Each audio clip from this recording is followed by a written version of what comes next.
Hi guys, ഇത് നല്ലൊരു ദിവസം പൊങ്കലൊക്കെയാണ്. അപ്പോൾ ഞാൻ ഇന്നും ഒരാളെന്നോട് ചോദിച്ചു, എന്താ എവിടെ എത്താത്ത?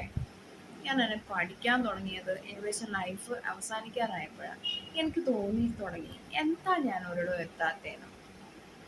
ഞാൻ എനിക്കിപ്പോഴും ഓർമ്മ വരുന്നൊരു പിക്ചർ, പണ്ട് കുഞ്ഞിലെ അച്ഛൻ ഒരു ദിവസം ഞങ്ങളെ മ്യൂസിയം കാണാൻ കൊണ്ടുപോയി. ഞാൻ 7-8 വയസ്സെങ്ങാണ്ടേ ഉള്ളൂ എന്ന് തോന്നുന്നു. ഇപ്പം രണ്ടാമത്തെ കുട്ടി അച്ഛനിങ്ങനെ റൈറ്റ് സൈഡ് കൈ പിടിച്ചിട്ടുണ്ട്, മൂന്നാമത്തെ കുട്ടി ഇങ്ങനെ എടുത്തിട്ടുണ്ട്. എന്നെ പിന്നെ പണ്ടേ വിട്ടേക്കും, എവിടെ ഞാൻ എവിടെ പോയാലും തിരിച്ചു വരുമെന്നറിയാം. അപ്പം ഇങ്ങനെ നടന്നു പോകുമ്പോൾ അന്ന് അച്ഛൻ്റെ ജോലിയൊക്കെ പോയിട്ടൊരു കുറച്ച് ഞങ്ങൾ ദാരിദ്ര്യ അവസ്ഥയിലാണ്.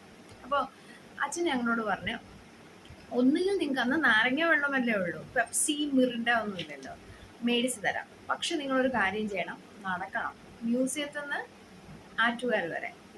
അപ്പം ഞാൻ പറഞ്ഞു, ആ ശരി, എനിക്കാണ് തീറ്റിഭ്രമം, നടക്കാം എന്ന് പറഞ്ഞു. ഈ പിള്ളേർ കൊച്ചു, അവർക്ക് അറിയത്തില്ല. അപ്പം അച്ഛൻ്റെ കയ്യിൽ കുറച്ച് പൈസ എങ്ങാണ്ടേ ഉള്ളൂ. കുറച്ച് ദൂരം നടന്നപ്പോൾ അച്ഛൻ അന്ന് എനിക്ക് തോന്നുന്നത് 10 തോന്നുന്നത്.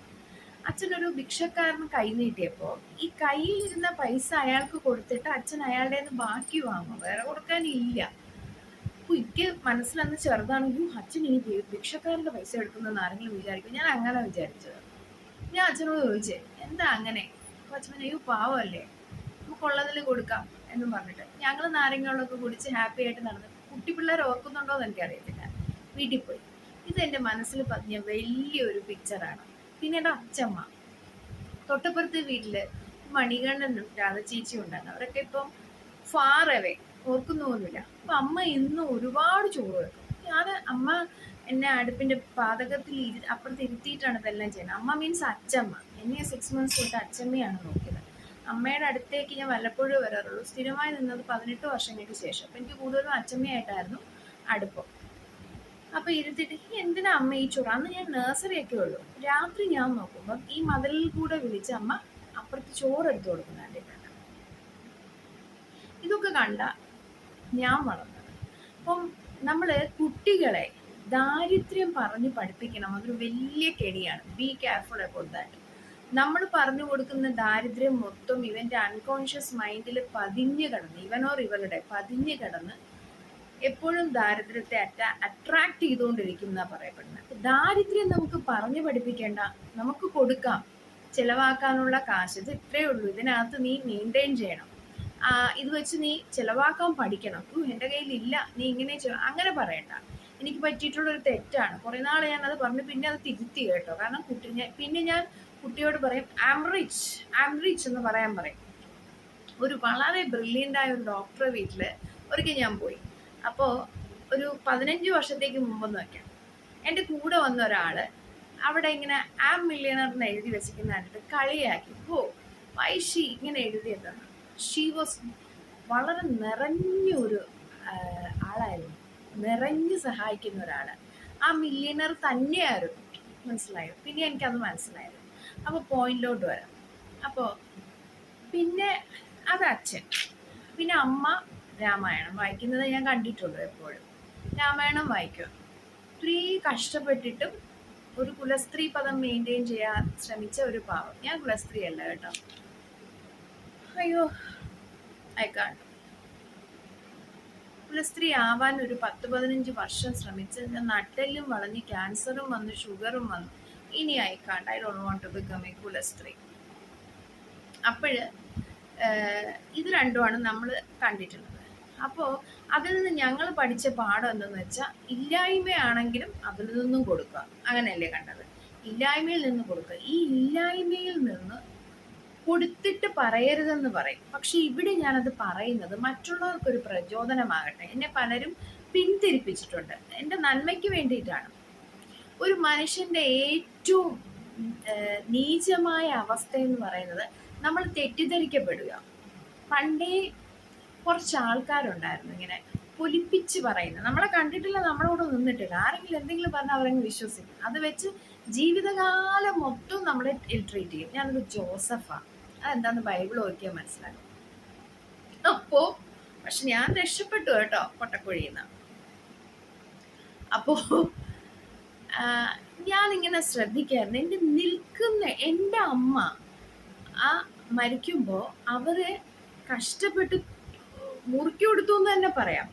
അവർക്ക് പൈതൃക സ്വത്തായിട്ട് കിട്ടിയത് ഞങ്ങൾക്ക് 3 പേർക്കും തന്നു. നിങ്ങൾ ഭിക്ഷ എടുക്കരുതെന്ന് വിചാരിച്ചിട്ട് അച്ഛൻ ഒരു കോഴ്സും പഠിപ്പിച്ചു തന്നു. സോ കല്യാണം കഴിപ്പിച്ച് വിട്ട് എന്തെങ്കിലും പ്രശ്നം വന്നാലും അതായിരുന്നിരിക്കാം അവരുടെ പ്ലാന്. വന്നാലും കിടക്കാൻ സ്ഥലമുണ്ട്, ജോലി ചെയ്യാൻ ഒരിതുമാണ്, ഒരു കോഴ്സും പഠിപ്പിച്ചത്. I am proud about my parents that അത്രയും കഷ്ടപ്പെട്ടിട്ടും അവരെ പൈസ കൊടുക്കാനുണ്ടെന്ന് പറഞ്ഞ് അന്വേഷിച്ച് ആരും വീട്ടിൽ വന്നിട്ടില്ല. ഞങ്ങൾ പഠിച്ചിട്ട് ഞങ്ങളുടെ കാര്യങ്ങൾ നോക്കി. അപ്പോൾ ഇതിനകത്ത് ഒരുപാട് ദുരിതം അനുഭവിച്ചത് ഞാനാണ്. അപ്പം ഞാനത് ചിന്തിക്കുമായിരുന്നു. ഞാൻ കമ്മിങ് ഇൻ കോണ്ടാക്ട് വിത്ത് കുറച്ച് ആൾക്കാരുമായിട്ട് എനിക്ക് കോണ്ടാക്ട്സ് വന്നു. അവരെല്ലാം ദുരിതം അനുഭവിക്കുന്നതാണ്. അതിൽ ഏറ്റവും കൂടുതൽ ഞാൻ ചിന്തിക്കപ്പെട്ടുള്ളത് സ്ത്രീകളിൽ നിന്നാണ്. ഞാൻ ഏറ്റവും ദുരിതം അനുഭവിക്കുന്ന സ്ത്രീകളുടെ ഞാൻ ശ്രദ്ധിച്ചതെന്ന് വെച്ചാൽ ഒരു ബർത്ത് ഓൺവേർഡ്സ് ട്രക്യൂസ്റ്റമി ഉള്ളൊരു കുട്ടി, അത് വലുതായി കുറേ പ്രായമൊക്കെ ആയ കുട്ടിയായി.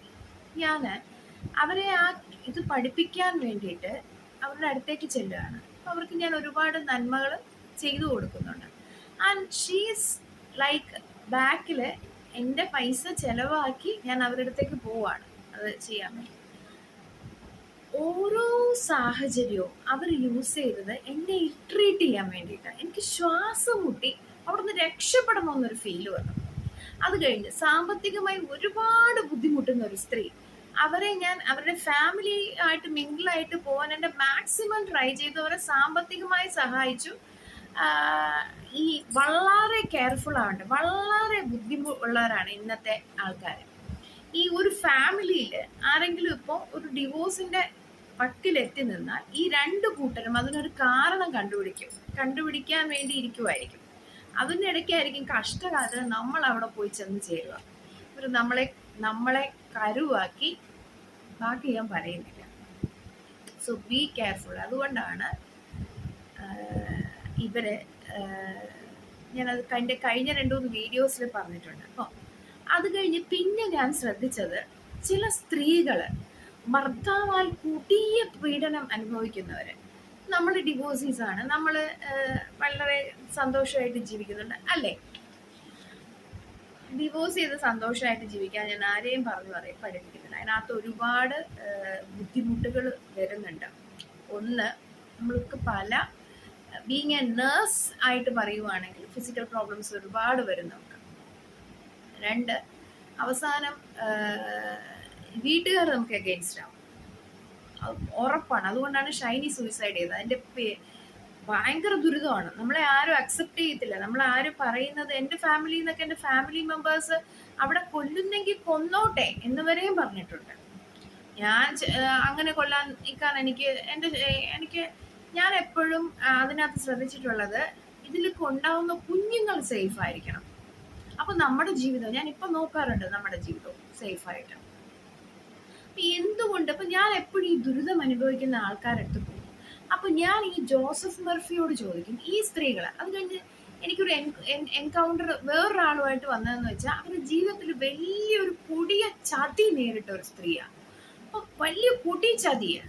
I was in love with her. അവരോട് എനിക്ക് സ്നേഹം ഉണ്ടായിരുന്നു. ഞാൻ അവർക്ക് ഒരുപാട് നല്ല കാര്യങ്ങൾ ഇങ്ങനെ ചെയ്തു കൊടുത്തുകൊണ്ടേയിരുന്നു. അപ്പോൾ ഇവരിൻ്റെ ഇങ്ങനെ ഞാൻ ചെയ്യുന്ന ഓരോ നല്ല കാര്യത്തിനും നെഞ്ച് കീറുന്ന തരത്തിൽ ഇവരൊരു മറുപടി അല്ലെങ്കിൽ അവർ എടുക്കുന്നത് അങ്ങനെ. അവർ ഭയങ്കര ടോക്സിക് ആണ്. ബട്ട് അവർ പറയും നമ്മളാണ് ടോക്സിക് എന്ന് പറയും. അവരെ ഐ വാസ് ലൈക്ക് ഒരു കുറച്ച് ദിവസം, ഒരു 6 months ഞാനൊരു ഭ്രാന്തിന്റെ അവസ്ഥയിലായി ഇവരുമായിട്ട് ഇങ്ങനെ മുന്നോട്ട്. അപ്പം ചോദിക്കുക, എന്താ ഇട്ടേച്ച് പൊക്കോട്ടെ? നമുക്കൊരു ആൾ എത്ര ദേഷ്യക്കാരനായാലും, ഏത് രാജഗോപാൽ സാർ പറഞ്ഞത്, ഏത് ദുഷ്ടനും ദേഹം ഇറങ്ങിക്കുന്നു. സാറത് വേറൊരു സെൻസിലാ പറഞ്ഞെങ്കിൽ ഞാൻ ഉദ്ദേശിച്ചു, ഞാൻ പോയി കഴിഞ്ഞാൽ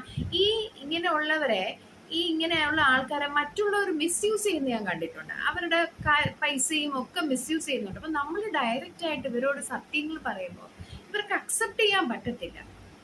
അവര് മേ ബി ഒരു സൈക്യാട്രിക് ഇതുപോലെ ആവുന്നുണ്ട്. അപ്പോൾ നമ്മൾ അവിടെ നിന്നങ്ങ് നശിക്കുക. ആ പൊക്കൂടായിരുന്നു. അപ്പം നമുക്ക് ഈ മനുഷ്യ സ്നേഹം ആയിരിക്കാം ഒരു പക്ഷേ. നമ്മൾ എത്ര ചെയ്തു കൊടുത്താലും നമ്മളെ കൊണ്ട് അവരൊരു കാര്യം ചെയ്യിപ്പിക്കും. നമ്മൾ അതിങ്ങനെ ചെയ്തു വന്ന് അതിന്റെ വിജയത്തിലേക്ക് എത്തി അവർക്കത് പ്രയോജനപ്രദമാകുന്ന സമയത്ത് അവർ ചവിട്ടി നിർത്തും. നമ്മുടെ അത്രയും നേരത്തെ ശ്രമം പോയി. We feel so bad. അത് എന്തുകൊണ്ടാ അങ്ങനെ? ഞാൻ ഒരുപാട് പേർക്ക് ഒരു എഴുത്ത് കുത്തു പോലും ഇല്ലാതെ പലർക്കും ഞാൻ ചെറിയ പൈസകൾ കൊടുക്കാറുണ്ട്. പൈസ കൊടുക്കുമ്പോഴേ ശത്രുതയാണ് ആണെന്ന് പറയാം. പക്ഷെ എനിക്ക് അത് വൻ ശത്രുത ഉണ്ടാക്കരുത്. പക്ഷെ എന്നെ സഹായിച്ച ആ ഓട്ടോ ഡ്രൈവേഴ്സും ഫാമിലിയും ഉണ്ട് കേട്ടോ, ഞങ്ങളുടെ നാട്ടിലെ. എപ്പോഴും ഞാൻ പേര് പറയുന്നില്ല. ഇതുവരെ ഞങ്ങൾ തമ്മിലുള്ള കൊടുത്തിട്ടില്ല കേട്ടോ, തിരികെ കൊടുക്കാൻ എനിക്ക് പറ്റിയിട്ടില്ല. അത് ഇങ്ങനെ ഒരു പെൻഡിങ്ങിൽ കിടക്കുക. പക്ഷെ എന്നെ ഞങ്ങൾ തമ്മിലുള്ള ബന്ധത്തിന് ഒരു ഫോട്ടോവും തട്ടിയിട്ടില്ല. എൻ്റെ ഒരു ശ്രമമാണ് അതിന്. ഒരാളെ എനിക്ക് ഇപ്പോൾ രക്ഷിക്കേണ്ടതായിട്ടുമുണ്ട്, ഒരു കുട്ടിയെ. അപ്പോൾ എനിക്കൊരു 50-60,000 പെർ മന്ത് ഉള്ള ഒരു ജോലി എവിടെയെങ്കിലും കിട്ടുവാണെങ്കിൽ ഇതെല്ലാം കഴിയും. അതവിടെ നിൽക്കട്ടെ. അപ്പോൾ ഇങ്ങനെ നമ്മൾ ഈ ദുരിതക്കാരെ സഹായിക്കാൻ ചെല്ലുമ്പോൾ എന്തുകൊണ്ടാണ് ഓരോ സമയവും നമ്മളിങ്ങനെ ആയി പോകുന്നത്? അതിന് മറുപടി ജോസഫ് മർഫി. ഇത് ബുക്കാണ് കേട്ടോ, ഇനി പറയുന്നത് ബുക്കാണ്, ഞാനല്ല. എൻ്റെ അനുഭവങ്ങളും ഞാൻ എന്തുകൊണ്ട് എല്ലാവരും എനിക്ക് മടുത്തു സത്യം പറഞ്ഞാൽ. എന്നും ചോദിക്കുക, എന്താ നീ രക്ഷപ്പെടാത്ത, എന്താ നീ രക്ഷപ്പെടാത്ത, എന്താ നീ രക്ഷപ്പെട്ട? മറുപടിയില്ല. അതുകൊണ്ട് മാത്രം പറയുന്നത് കേട്ടോ ഇത്.